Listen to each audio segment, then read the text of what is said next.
Bismillahirrahmanirrahim. Assalamualaikum warahmatullahi wabarakatuh.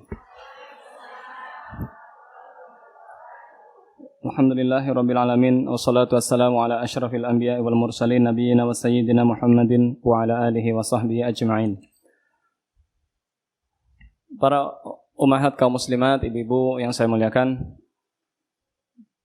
mari kita bersyukur pada Allah Subhanahu wa taala pada sore hari ini kita bisa kembali berkumpul di Masjid Nurul Huda ini untuk melanjutkan pembahasan tentang bab fikih, bab tentang fikhun nisa, fikih yang berkaitan dengan kewanitaan. Pada pertemuan yang lalu kita sudah membahas as-sunan ar-rawatib, salat-salat sunnah rawatib. Kita sudah menjelaskan definisinya adalah as-salah at-tabi'ah li ghairiha, salat yang mengikuti salat fardu. Salat sunnah banyak macamnya, tetapi salat yang memiliki keutamaan tersendiri dan dikerjakan oleh Rasulullah SAW setiap 5 kali sehari dalam sehari semalam mengikuti sholat wajib ada 10 atau 12 rakaat. Kita sudah menjelaskan terkadang manusia itu ketika melaksanakan yang wajib-wajib dia tidak sempurna. Kadang tidak khusyuk, kadang pikirannya memikirkan dunia. Terkadang bacaannya tidak sesuai dengan kaidah-kaidah tajwid. Bahkan kadang-kadang banyak orang yang menunda-nunda salat wajib. Ini termasuk melalaikan tugas sebagai seorang muslim dan muslimah, yaitu menunda-nunda salat wajib. Begitu juga banyak di antara kaum muslimin atau muslimah yang dulu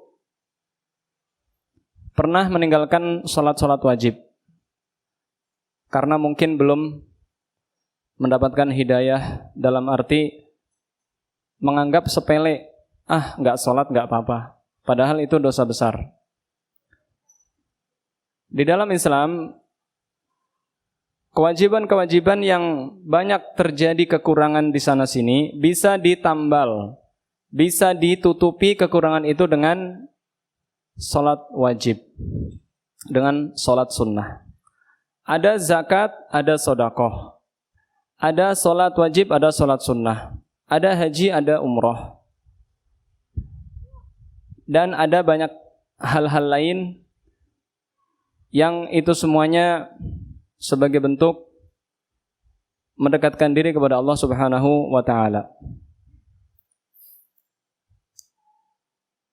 Barang siapa yang dulu sering meninggalkan sholat wajib, baik karena belum memahami betapa besarnya dosa meninggalkan sholat wajib, lebih besar dosanya dari berzina, dari membunuh, dari mencuri, dari minum khamr, dari tidak pakai jilbab. Meninggalkan satu kali sholat, sama saja dia telah mengikuti kemaksiatan iblis. Iblis diperintahkan sujud oleh Allah kepada Nabi Adam. Iblis tidak mau. Dia sombong. Ana khairun minhu, khalaqtani min narin wa khalaqtahu min tin. Aku diciptakan engkau dari api dan Adam diciptakan engkau dari tanah. Aku lebih baik dari Adam. Iblis tidak mau sujud, tidak mau melaksanakan perintah Allah. Langsung dikeluarkan dari surga. Iblis itu tadinya di surga bersama Nabi Adam. Kemudian setelah keluar, iblis bukannya bertobat, malah bersumpah akan menyesatkan kebanyakan manusia. Berarti kalau di antara umat Islam, kaum muslimin yang meremehkan masalah sholat, iblis tidak mau sujud sekali doang, itu langsung dilaknat oleh Allah Subhanahu wa taala. Makanya ya, makhluk yang paling terlaknat adalah iblis. Kenapa dia terlaknat? Karena tidak mau melaksanakan satu perintah Allah, yaitu sujud. Bagaimana keadaan orang sekarang? Berapa kali sholat yang dia tidak kerjakan? Sudah berapa kali puasa yang tidak dia kerjakan? Padahal dia mengaku muslim, KTP-nya Islam, dia mengaku sebagai seorang muslim, dia kadang-kadang ya mengikuti Islam itu seenaknya sendiri. Sholat nggak mau. Tapi kalau ada zakat dia mau menerima. Tapi kalau orang tuanya mati, dia langsung seolah-olah paling dekat dengan Allah. Banyak orang mengaku muslim, tetapi ketika dipanggil sholat, hayya 'alas shalah, mari kita mendirikan sholat, dia pura-pura nggak dengar. Giliran dipanggil atasannya, dia langsung, oke bos. Padahal siapa yang memberi rezeki? Siapa yang menghidupkan? Siapa yang mematikan? Siapa yang memberikan dia anak-anak yang soleh? Siapa yang memberikan kepada dia rumah? Atasan kita nggak bisa memberikan apa-apa. Siapa yang memiliki surga? Siapa yang memiliki neraka? Kenapa orang menyepelekan masalah sholat? Padahal sholat itu ibarat kita mandi di kali, selama satu hari itu kita mandi 5 kali. Kata Rasulullah SAW, masalus shalawatil khams kama salin nahrin jarin ala babi ahadikum fayaghtasil minhu 5 marrat hal baqiya minhu ad-daran. Permisalan salat 5 waktu ibarat seseorang yang di depan rumahnya ada sungai yang sangat jernih airnya. Kemudian dia mandi di sungai itu sebanyak 5 kali sehari. Rasulullah mengatakan, apakah masih ada tersisa kotoran? Kira-kira ibu mandi 5 hari sekali, masih ada kotoran yang menempel enggak? Enggak kan? Kecuali mungkin mandinya enggak disabunin, enggak digosok, hanya sekedar kena air. Tapi ini mandi dengan benar-benar membersihkan seluruh tubuh. Itulah ibarat sholat 5 waktu. Menggugurkan dosa. Kita setiap hari berbuat dosa, ibu. Dosa kepada Allah, dosa kepada suami, dosa mungkin kepada tetangga, dosa mungkin di media sosial, dosa di dunia nyata, dosa di dunia maya. Kita banyak berbuat dosa. Cuman kita kadang nggak sadar. Kita kadang menyepelekan. Kita kadang tidak menghitung dosa. Dosa kita nggak kita hitung. Giliran menghitung dosa orang lain kita pintar banget. Giliran kita menghitung amal pintar banget. Saya udah begini, saya udah berbuat ini, saya udah berbuat ini. Tapi cobalah hitung dosa kita sendiri. Nah, karena dosa-dosa kita yang banyak itu, maka jangan sekali-kali meninggalkan sholat 5 waktu. Karena itu sebagai penghapus dosa. Dan ingat ibu, amal yang pertama kali dihisab di hari kiamat adalah amal yang paling penting. Tidak ada amal yang lebih penting dari sholat. Kenapa? Karena kewajiban sholat langsung diperintahkan Allah tanpa melalui perantara malaikat Jibril alaihissalam. Perintah-perintah yang lain melalui perantara malaikat Jibril. Perintah puasa, perintah haji, perintah sedekah, perintah berjihad. Itu melalui perantara malaikat Jibril, melalui wahyu. Tetapi masalah sholat, Allah subhanahu wa ta'ala langsung memanggil Nabi Muhammad SAW ke langit ke-7. Yang kita kenal peristiwanya dengan peristiwa Isra Mi'raj. Rasulullah sallallahu alaihi wasallam diperjalankan dari rumahnya salah seorang sahabiat, kemudian menaiki buraq dari Masjidil Haram, dari rumahnya Ummu Hani, bukan dari Ka'bah, bukan, tapi dari rumahnya Ummu Hani. Kemudian diterbangkan dengan buraq. Buraq itu sejenis ya, lebih kecil dari kuda yang bersayap. Itu binatang buraq. Binatang yang langsung Allah ciptakan. Kemudian ke Baitul Maqdis di Palestina. Kemudian di sana mengimami seluruh para nabi, ruh-ruh para nabi. Kemudian dari Masjidil Aqsa, Baitul Maqdis di Palestina, Rasulullah dinaikkan ke langit pertama bertemu Nabi Adam alaihissalam. Langit kedua bertemu Nabi Isa dan Nabi Yahya. Langit ketiga bertemu Nabi Yusuf. Langit keempat bertemu Nabi Idris. Langit kelima bertemu Nabi Harun. Langit keenam bertemu Nabi Musa. Langit ketujuh bertemu Nabi bertemu Nabi Ibrahim alaihissalam. Rasulullah tembus ke atas langit ketujuh, menaiki Sidratul Muntaha. Disitulah beliau Nabi Muhammad SAW mendengar firman Allah tanpa perantara malaikat. Cuma ada 3 nabi yang langsung diajak bicara Allah tanpa melalui perantara malaikat. Siapa itu? 1 Nabi Adam, 2 Nabi Musa, 3 Nabi Muhammad SAW. Diperintahkan 50 kali sholat. 50 kali sholat, bayangkan. Kita 24 jam. Sholat 5 waktu saja, itu banyak yang ninggalin. Banyak yang tidak sholat. Banyak yang sholatnya itu Jumatan doang. Banyak yang zuhur lewat, alasannya kerja. Asar lewat, alasannya macet. Maghrib lewat, alasannya masih di tol. Isya lewat, alasannya capek. Subuh lewat, alasannya ngantuk. Gimana sholatnya dia? Itulah orang-orang yang tertipu dengan dunia. Rasulullah turun ke langit kelima, keenam. Bertemu Nabi siapa? Keenam, Nabi Musa.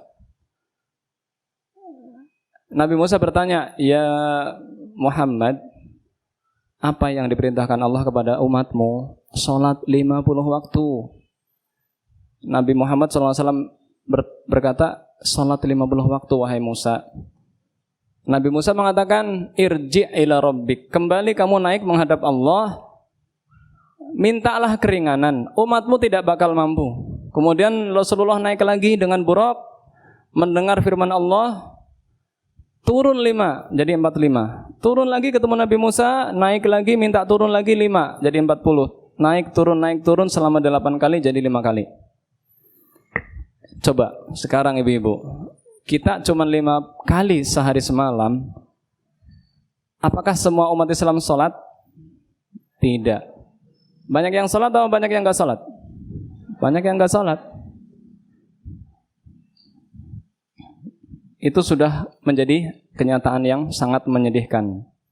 Oleh karena itu, barang siapa, tidak usah kita bertanya sama orang lain. Silahkan introspeksi masing-masing. Dulu saya berapa kali gak sholat? Waktu SMA, waktu sudah balik ya. Balik itu sekitar SMP ya. Itu sudah dihitung dosa loh Bu. Dosa dan pahala sudah dicatat oleh malaikat. Baik meninggalkan sholat itu sudah dihitung dosa besar. Dosa besar Bu.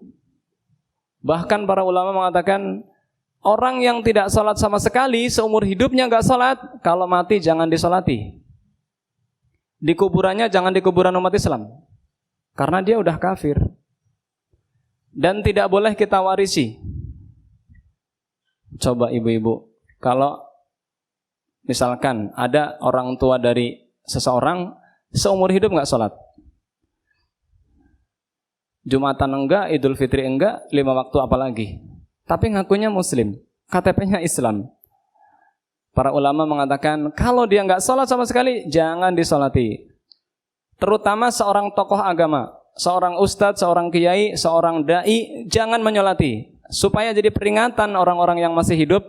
Tuh, ustadz aja nggak mau nyolatin. Tuh, tokoh agama nggak mau nyolatin. Gimana kamu yang nyolatin nanti orang biasa, orang preman?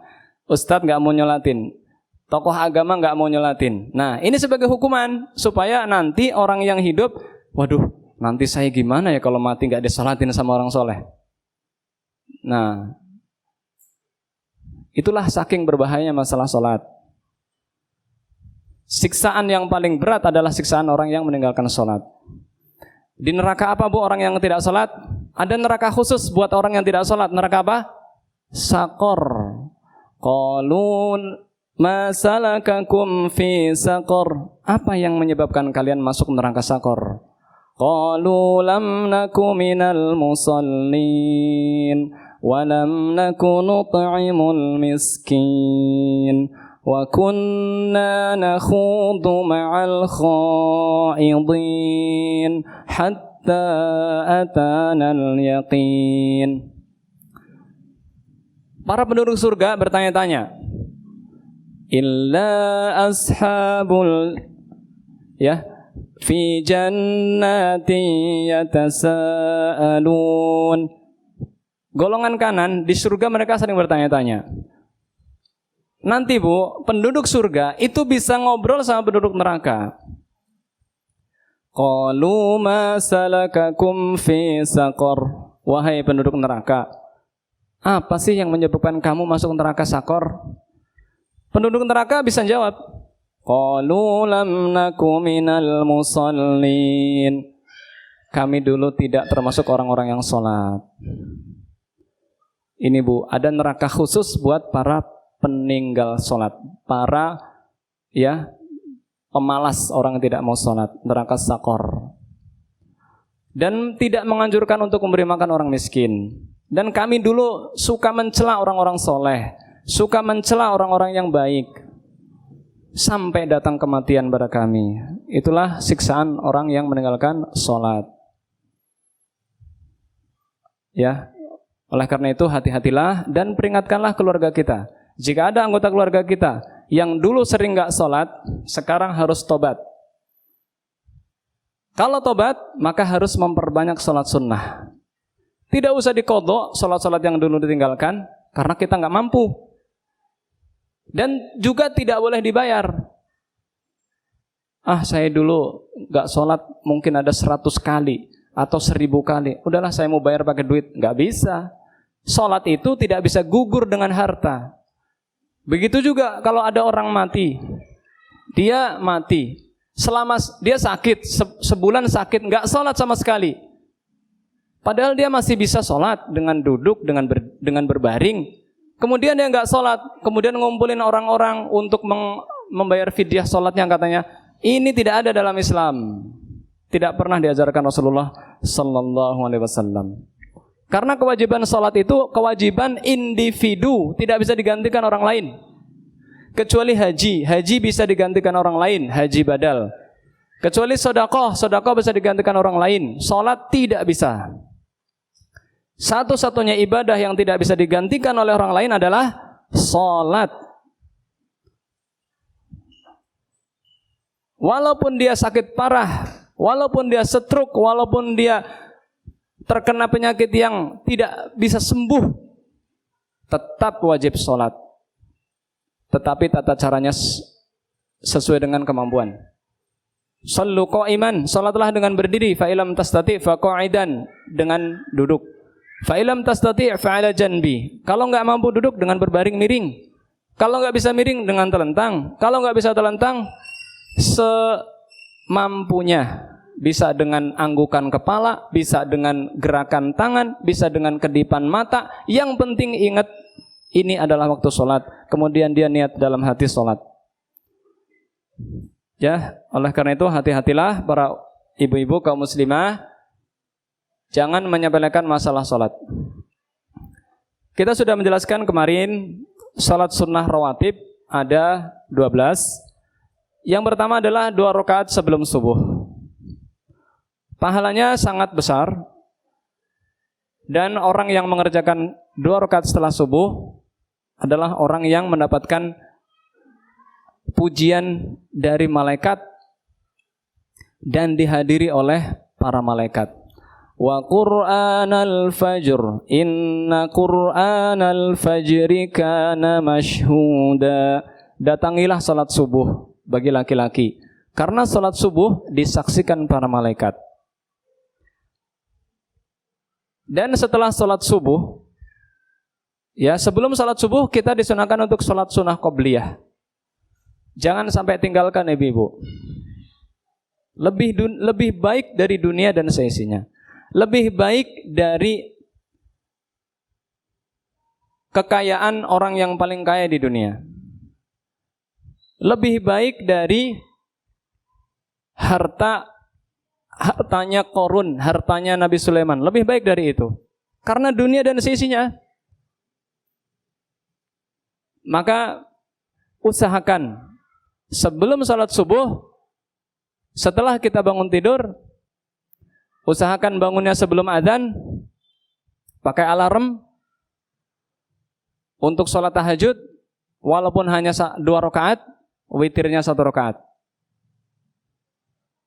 Usahakan ini bu, sholat malam minimal 2 rakaat, sholat witirnya 1 rakaat. Minimal 1 rakaat witir, jangan ditinggalin, minimal. Usahakan sebelum adzan kita bangun. Kalau sisa 5 menit, ya sudah, sholat witir 1 rakaat. Setelah sholat witir, setelah itu kita diam sejenak, kemudian kita beristighfar. Wabil asharihum yastaghfirun. Dan pada waktu sahur mereka beristighfar. Ibu-ibu, ketika sepertiga malam terakhir, Allah turun ke langit dunia. Tapi jangan sampai kita bertanya bagaimana Allah turun ya. Jangan bu, jangan nanya kayak gitu. Yakini saja, innallaha yanzilu ila sama'id dunya hina yabqa thulutsayil lail akhir. Sesungguhnya Allah Subhanahu wa taala dengan kemahakuasaannya dan kemahabesarannya dan kemahaagungannya, setiap sepertiga malam terakhir, kurang lebih dari jam 2 lebih sampai sebelum subuh, itu Allah turun ke langit dunia. Turun. Jangan kita mikir kalau turun berarti arusnya kosong ya. Nggak usah mikir kayak gitu bu. Kalau turun di Indonesia malam, di Saudi masih, di Amerika masih siang. Berarti Allah naik turun ya. Jangan mikir kayak gitu ibu-ibu. Kita yakini saja Allah itu turun. Apakah turunnya seperti apa? Enggak boleh kita bertanya seperti itu. Yang jelas Allah turun, kemudian Rasulullah bersabda, "Man sa'alani la'u'tiyannahu, wa man istaghfarani la'astaghfiranna lahu." Barang siapa yang minta pada sepertiga malam terakhir ibu, minta sama Allah. Siapa yang minta kepadaku akan aku beri. Siapa yang berdoa akan aku kabulkan. Siapa yang minta ampun akan aku ampuni. Hadis sahih riwayat Imam Bukhari dan Muslim. Nah, setelah kita istighfar, berdoa, kemudian kita mendengar adzan subuh. Allahu Akbar, Allahu Akbar. Kita jawab adzan.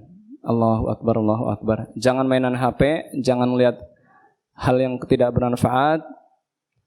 Jawab adzan. Kemudian kita berselawat kepada Rasulullah sallallahu alaihi wasallam.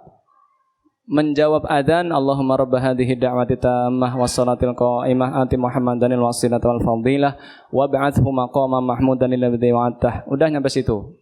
Tidak ada innallaha la yukhliful mi'ad, tidak ada tambahan seperti itu. Setelah kita berdoa, Rasulullah mengatakan, "Man sa'alani al-wasilah halat lahu syafa'ati yaumil qiyamah." Barang siapa yang berdoa setelah adzan dan memintakan wasilah kepadaku, maka dia berhak mendapat syafaatku. Inilah keutamaan menjawab adzan ibu-ibu. Maka ketika adzan ibu-ibu jawab.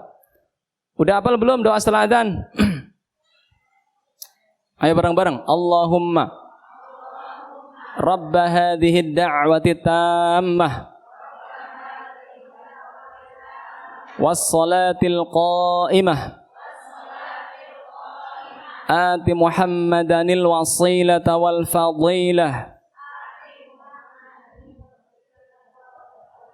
wab'athhu maqama mahmudanil ladzi wa'adtah. Udah nyampe situ. Tidak ada tambahan innallaha la yukhliful mi'ad, tidak ada. Nah, setelah itu berarti kita memintakan wasilah kepada Nabi Muhammad SAW, maka kita akan mendapatkan syafaatnya nanti di hari kiamat, ibu-ibu. Ibu-ibu mau diberikan syafaat oleh Rasulullah SAW? Mau. Siapa yang tidak mau diberikan syafaat, pertolongan oleh Nabi Muhammad SAW? Maka kita harus bersolawat dan berdoa setelah adzan. Nah, setelah berdoa setelah adzan, kalau tadi masih ada wudu, belum batal wudunya, silahkan sholat sunnah 2 rakaat sebelum subuh. Bacanya apa? Bacanya Al-Kafirun sama Al-Ikhlas. Itu yang dibaca Rasulullah SAW. Pendek saja, Bu, nggak usah panjang-panjang. Setelah itu, boleh menunggu yang di masjid iqamat, boleh enggak. Yang penting sudah masuk waktu. Nah, baru itu setelah itu ibu kerjakan sholat subuh. Kalau sholat subuh ya jangan kulhu sama anna al-falaq yang lebih panjang. Ya, karena Rasulullah SAW yaqra' baina sittin ila mi'atin. Rasulullah kalau sholat subuh itu membaca 60 sampai 100 ayat. Coba ibu-ibu, ibu baca apa? Jangan-jangan Al-Kautsar sama Al-Asr. Rasulullah itu membaca minimal 60 ayat. 60 ayat ya kurang lebih Al-Waqi'ah, Ar-Rahman. Bahkan Rasulullah pernah membaca surat yang panjang sampai kelihatan matahari. Mungkin kalau kita jadi makmumnya mungkin udah nggak kuat, geleng-geleng. Ya, itulah Rasulullah SAW. Nah, setelah sholat subuh, ibu-ibu, kalau tidak ada aktivitas yang penting, misalkan membuat sarapan buat suami, beres-beres rumah, karena mungkin masih pengantin baru, single, suaminya beliin nasi uduk gitu kan, tapi jangan tiap hari, masa tiap hari nasi uduk. Habis itu, ibu-ibu tetap di situ, Bu, tetap di tempat sholat. Kalau bagi suami, kalau yang libur, tetap di tempat di mushola, jangan kemana-mana. Kalau bisa, amalkan sehidup sekali, seumur hidup sekali. Sambil ngapain? Zikir, bertasbih, bertahmid, bertahlil, baca Al-Quran. Sampai matahari terbit, di situ terus. Kalau wudunya batal, wudu lagi. Kembali lagi duduk di situ. Ya boleh sambil tidur-tiduran, tapi jangan tidur. Setelah matahari agak naik, kurang lebih jam 7, ibu-ibu sholat 2 rakaat. Itu sholat duha. Orang-orang mengatakan sholat syuruk. Dalam Islam sebenarnya nggak ada sholat syuruk, Bu. Sholat duha. Cuman kenapa orang-orang pada nyebutnya syuruk? Syuruk itu matahari terbit. Karena sholatnya ketika matahari sudah terbit, tapi sudah agak tinggi, setinggi tombak. Kurang lebih jam 7. Nah, itu namanya sholat duha, ibu-ibu. Sholat duha tapi di awal waktu. Karena sholat duha itu dari semenjak matahari agak naik sampai jam 11-an. Itu masih boleh sholat duha. Nah, pahalanya, Bu, besar banget. Rasulullah SAW bersabda, Man ghoda ila salati subhi. Barang siapa berangkat untuk sholat subuh bagi laki-laki. Kalau ibu-ibu di rumah. Kemudian setelah selesai sholat subuh dia duduk di tempat sholatnya, kemudian berzikir, bertasbih, baca Al-Quran, tahlil. Jangan ngobrol, berzikir. Ini bagi yang ada waktu luang. Setelah matahari terbit, dia tunggu sebentar, kemudian dia sholat sunnah 2 rakaat. Maka kata Rasulullah SAW, ka'ajri falahu ajrul haji tamah. Dia mendapatkan pahala seperti pahala haji, sempurna. Amalkan seumur hidup sekali, Bu. Atau yang misalkan suaminya masuk malam belum pulang, ibu-ibu manfaatkan tuh. Jangan sibuk ngurusin dunia terus, jangan sibuk ngurusin DO sama COD terus, urusin sholat sunnah nih. Ya, karena kita hidup itu nyari pahala, bukan nyari paha ayam, tapi nyari pahala. Bukan sekedar nyari keuntungan dunia. Dunia dikejar itu semakin lari, Ibu. Kayak bayangan. Ibu ngejar bayangan, bisa nggak? Keseruduk, Bu. Ibu ngejar bayangan keseruduk. Bayangannya itu pasti lebih jauh. Terus gimana dong? Dunia itu kita tinggalin, Bu. Maka dia akan ngejar kita. Dunia itu kan bayangan. Dunia itu semu, Bu. Hidup kita itu bukan di dunia. Hidup kita itu di akhirat. Kalau kita mengejar sesuatu yang semu, kecewa, Bu. Maka jangan kejar dunia. Kejarlah akhirat, dunia akan ikut kita. Nah, itulah, Bu, tentang sholat subuh dan sholat sunnah setelah subuh. Setelah subuh tidak ada sholat sunnah. Terlarang. Kecuali ibu-ibu misalkan tadi bangunnya kesubuhan. Ya iyalah, kalau kesiangan jam 8 dong. Kesubuhan. Bangunnya pas udah lewat ya. Pas udah lewat. Mungkin jam 6. Ibu boleh sholat qobliyah dulu. Atau boleh sholat qobliyahnya ditunda setelah sholat subuh. Atau untuk laki-laki. Ibu, bapak-bapak ke masjid. Ternyata udah iqomat, nggak sempat sholat qobliyah mungkin karena adzannya cepat. Ya sudah, kerjakan sholat qobliyah itu setelah sholat subuh. Yang membedakan niat, tapi jangan dibiasakan. Saya mau telat aja deh, kan bisa diqodho. Gak boleh gitu. Kalau sengaja ya Allah Maha tahu. Ente ngapain sengaja nunda-nunda gitu? Dan ingat, orang yang tidak bangun sholat subuh, ini ciri-ciri munafik. Kedua, dia dikencingi setan. Kata Rasulullah SAW, man fatahu sholatus subhi, kana syaitanu yabulu fi udunihi. Barang siapa yang ketinggalan sholat subuh, maka dia dikencingi setan. Setan itu bisa ngencingin kita loh, Bu. Bukan cuman bayi ngencingin ibu, setan juga bisa ngencingin. Setan jin maksudnya, bukan setan manusia. Setan itu ada dua, jin sama manusia. Sebenarnya setan itu ada banyak. Pada setiap makhluk itu ada setan. Manusia ada setannya, jin ada setannya, burung ada setannya, anjing ada setannya, kucing juga ada setannya. Pada setiap binatang itu ada setannya. Orang yang nggak suka dengan Islam itu setan. Orang yang benci dengan Islam, benci dengan jilbab, benci dengan cadar, itu setan. Sama binatang yang suka ya menjahati binatang lain, itu setan. Jadi setan itu sifat jahat dari makhluk, baik itu manusia atau binatang atau jin, itu setan. Ya, setelah sholat subuh tidak ada sholat sunnah.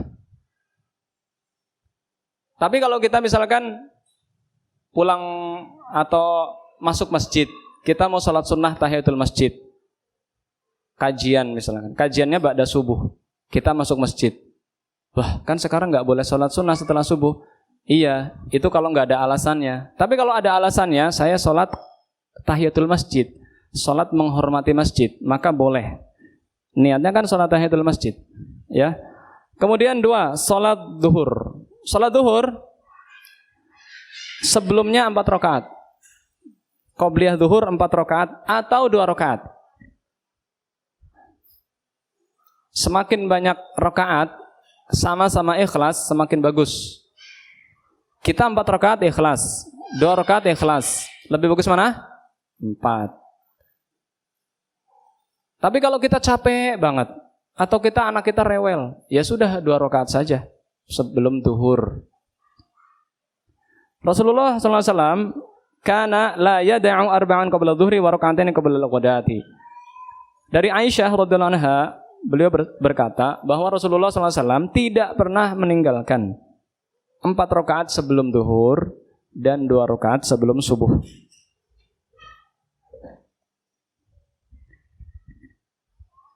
Mau masuk surga itu butuh pengorbanan, Ibu. surga itu dihiasi dengan sesuatu yang kita tidak sukai, Ibu. Sesuatu yang melelahkan. Sesuatu yang tidak disukai hawa nafsu. Rasulullah SAW bersabda, khuffatin naru bisyahawat wa khuffatil jannatu bil makarih. Neraka itu dikelilingi sesuatu yang menyenangkan manusia.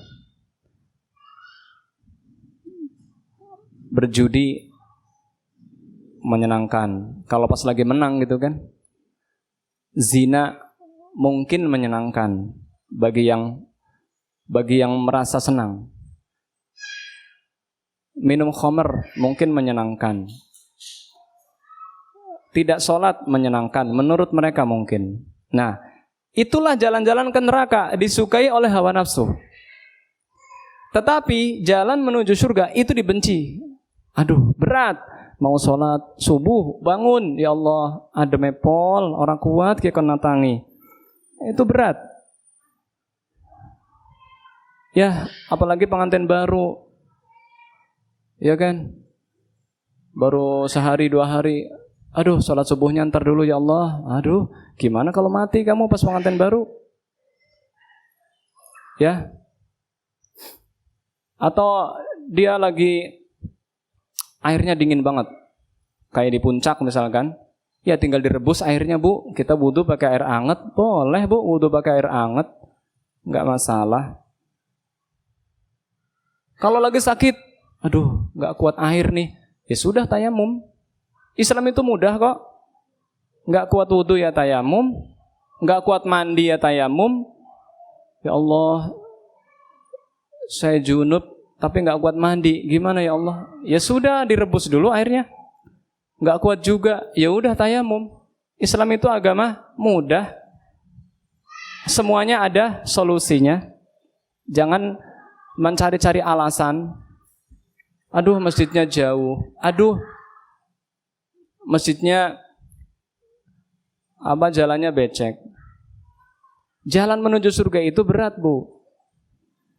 Ya, Rasulullah SAW bersabda, surga dihiasi sesuatu yang menyusahkan manusia. Puasa berat nggak, Bu? Berat. Haji apalagi berat. Bayar uang, tenaga harus kuat, perjalanan berat. Itulah jalan menuju surga, Bu, berat. Jangan mau enak-enaknya doang. Itu jarang sekali yang mendapatkan ya orang yang tidak pernah sholat tapi masuk surga. Ada nggak, Bu? Ada. Ada seorang sahabat namanya Usairim bin Abil Ashhal. Dia masuk Islam setelah subuh. Masuk Islam setelah subuh. Kemudian berjihad. Kemudian terbunuh di medan jihad. Mati syahid. Mati syahid pahalanya apa? Surga. Sebelum duhur dia mati. Belum pernah sholat tuh. Beruntung gak orang ini? Ibu mau kayak dia? Setelah subuh masuk Islam, langsung perang. Sebelum duhur dia mati. Belum sempat sholat, Bu. Sholat subuh belum, sholat duhur belum.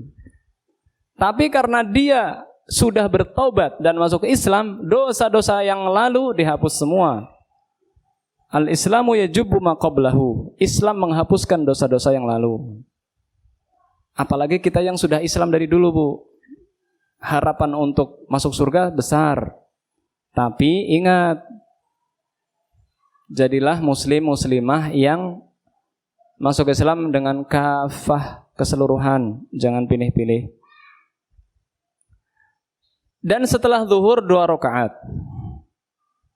Dari Aisyah radhiyallahu anha, beliau berkata, kana Rasulullah sallallahu alaihi wasallam yusalli qabla dhuhri arba'an wa thnataini ba'daha. Rasulullah salat qabliyah zuhur 4 rakaat dan 2 rakaat setelahnya. Hadis riwayat Muslim. Salatul Asr. Sebelum salat Asar itu ada hadis yang sangat mulia tentang keutamaan 4 rakaat sebelum Asar. 4 rakaat, Bu. Atau boleh 2 rakaat. Nabi kita Muhammad sallallahu alaihi wasallam bersabda, "Man rahimallahu imra'an shalla arba'an qabla al-'asr." Semoga Allah merahmati seseorang yang salat sebelum asar 4 rakaat. Hadis riwayat Imam Tirmidzi, dihasankan oleh Imam Albani. Dan berdasarkan keumuman hadis, baina kulli adzanaini salat. Di antara dua adzan, artinya adzan dan iqamat, di antara adzan dan iqamat itu boleh kita salat. Liman syaa, siapa yang mau. Kalau kita badannya sehat, nggak ada kesibukan, waktu longgar, anak-anak kita sudah besar, sudah bisa kita tinggalkan, maka jangan tinggalin, Bu. Kita kan hidup nyari pahala, nyari bekal, nyari tambahan amal soleh.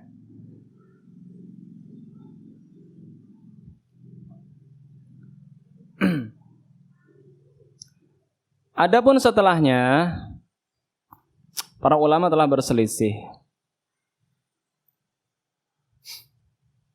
Apakah boleh sholat ba'diyah asar atau tidak?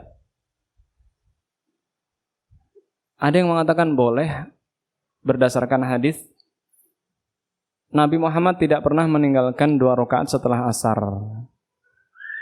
Hadis ini riwayat Imam Bukhari. Pertanyaannya, apakah ini kekhususan Nabi atau boleh untuk umatnya? Karena dalam hadis yang lain Nabi Muhammad bersabda, "Naha Rasulullah la tusalli ba'dal asr." Jangan salat setelah asar. Jika ada ucapan Nabi bertentangan dengan perbuatan Nabi, maka yang kita dahulukan ucapan Nabi. Nabi kan melarang dengan ucapannya, tapi perbuatannya beliau mengerjakan. Kita ikuti ucapannya, Bu. Nabi melarang sholat ba'diyah asar. Ya sudah, kita ikuti larangan Nabi. Karena di antara waktu yang terlarang adalah waktu setelah asar. Itu terlarang untuk sholat sunnah mutlak. Sholat maghrib. 2 rakaat sebelum maghrib itu ghairu muakkadah. Tidak terlalu ditekankan. Barang siapa yang punya keluangan waktu, sehat badannya, tidak repot, kerjakan qobliyah maghrib. Tapi kalau dia capek, saya mau yang wajibnya aja lah, ya sudah, nggak masalah. Itu cukup buat dia modal masuk surga. Tapi orang itu kan pengen bawa bekal yang lebih banyak dan lebih meyakinkan. Kalau bekalnya sedikit, nanti kan khawatirnya ibu-ibu, supaya amalan-amalan kita ini tidak hangus dan tidak diambil orang nanti di hari kiamat. Ya ibu-ibu, perhatikan. Kita sudah capek sholat. Kita misalkan sudah capek sholat sunnah. Kita sudah banyak sedekah. Kita sudah lelah baca Al-Quran. Kita sudah lelah beramal soleh. Tapi di satu sisi kita suka mencela orang, saudara kita sesama muslim. Suka menuduh orang. Suka membicarakan aib orang. Pernah memukul orang. Pernah mengambil harta orang, mencuri di mal, ngutil, atau melakukan perampasan duit, atau apa saja. Atau pernah menzalimi orang. Hati-hati ibu. Hati-hati. Waspadalah. Allah boten sare. Allah tidak tidur. Nanti di hari kiamat, orang yang rajin sholat, rajin zakat, rajin baca Quran, capek lelah ibadah, keringatnya bercucuran untuk berjihad, tapi pernah ini, pernah itu, pernah menyakiti, pernah mencela, pernah menghibah, pernah menamimah, hati-hati. Karena apa Ibu? Pahala sholat kita, pahala Al-Quran kita, pahala haji kita kalau yang sudah haji, pahala umroh kita kalau yang sudah umroh, akan ditransfer, akan dipindahkan ke orang yang pernah kita cela, ke orang yang pernah kita tuduh, ke orang yang pernah kita ghibah, ke orang yang pernah kita pukul, ke orang yang pernah kita zalimi. Setelah pahala kita habis, pahala kita habis, dosa-dosa mereka, dosa-dosa orang yang pernah kita cela, dosa-dosa orang yang pernah kita ghibah, dosa-dosa orang yang pernah kita caci, dosa-dosa orang yang pernah kita pukul, akan ditransfer ke kita. Wal'iyadu billah. Itulah orang bangkrut. Ibu-ibu mau bangkrut enggak? Hati-hatilah Ibu, baik di dunia nyata maupun di dunia maya. Hati-hati mencela orang, menghibah orang, mencari-cari kesalahan orang, menyebarkan aib orang. Hati-hati. Celalah diri kita dulu, carilah aib kita dulu, benerilah kita dulu. Ya, demikian, semoga bermanfaat. Wassallallahu ala nabiyyina Muhammadin sallallahu alaihi wasallam wa akhiru da'wana alhamdulillahirabbil alamin. Subhanakallahumma bihamdika asyhadu an la ilaha illa anta astaghfiruka wa atubu ilaik. Assalamualaikum warahmatullahi wabarakatuh.